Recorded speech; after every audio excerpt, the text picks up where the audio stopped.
One of the obvious current issues right now today is concerns about the Alberta Sovereignty within a United Canada Act. I know that in my conversations with many people within the constituency, I saw many diverse views, listened to many diverse views and opinions about that. And I think it's important that I express my opinion on the subject.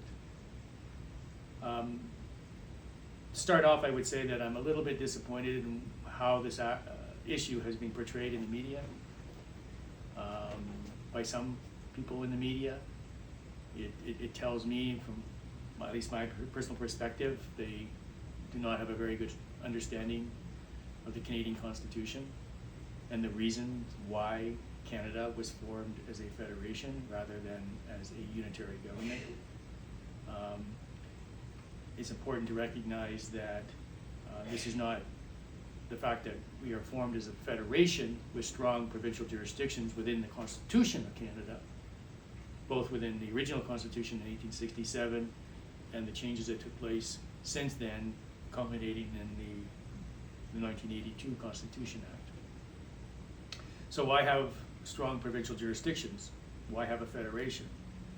Well, the concern is, or has been, and was, that with the majority of the population centered in one part of the country, that they would have the ability to impose their perspectives, their interests, and their priorities on other parts of the country that did not have the same population, and in many cases could be thousands of kilometers away from the central part of the country.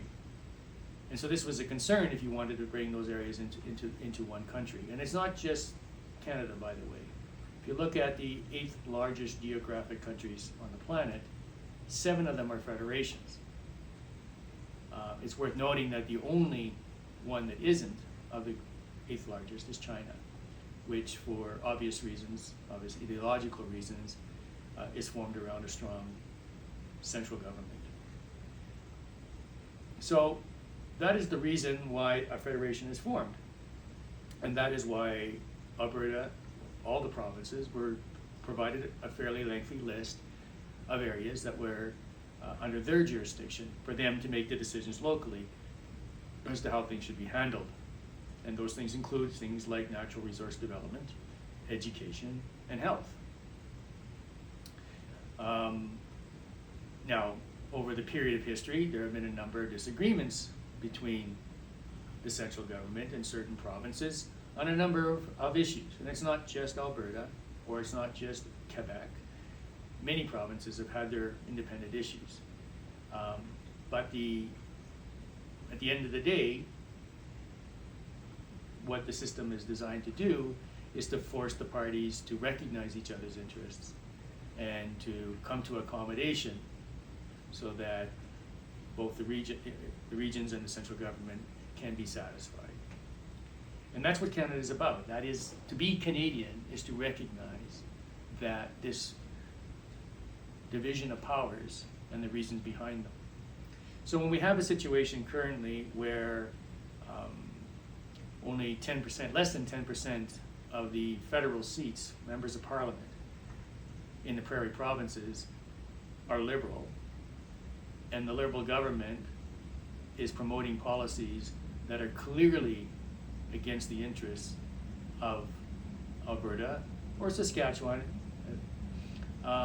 one would expect that there was going to be pushback. And one would expect that one's provincial leaders would lead that pushback and be strong and be there to protect the interests of the people that they represent. And this is what is happening. So part of this perspective, by the way, I think is worth noting, comes to me from a couple mentors I had early in my adult life.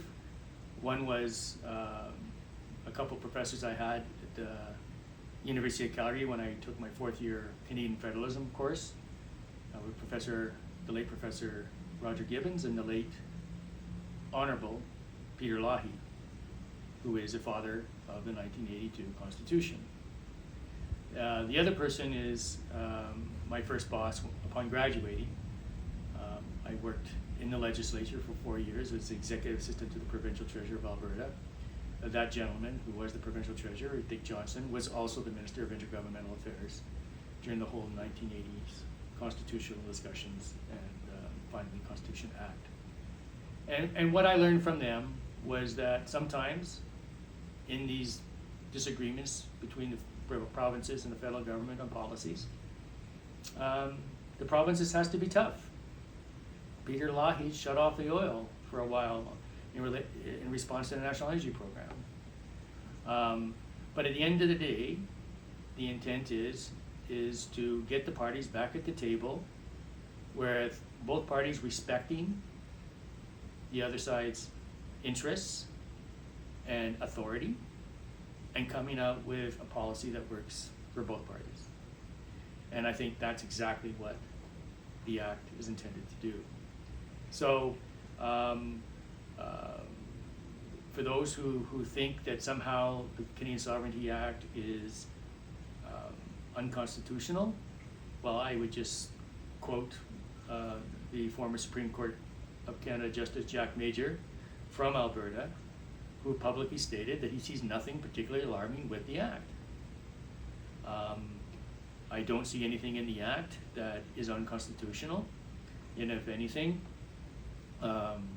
it is a restatement, if you will, of the principles that are embedded in our Constitution. It serves notice to the central government and others that Alberta won't be stepped on or ignored in terms of what our interests are and what our perspectives are, and the information that we have that perhaps many people in central Canada are not aware of.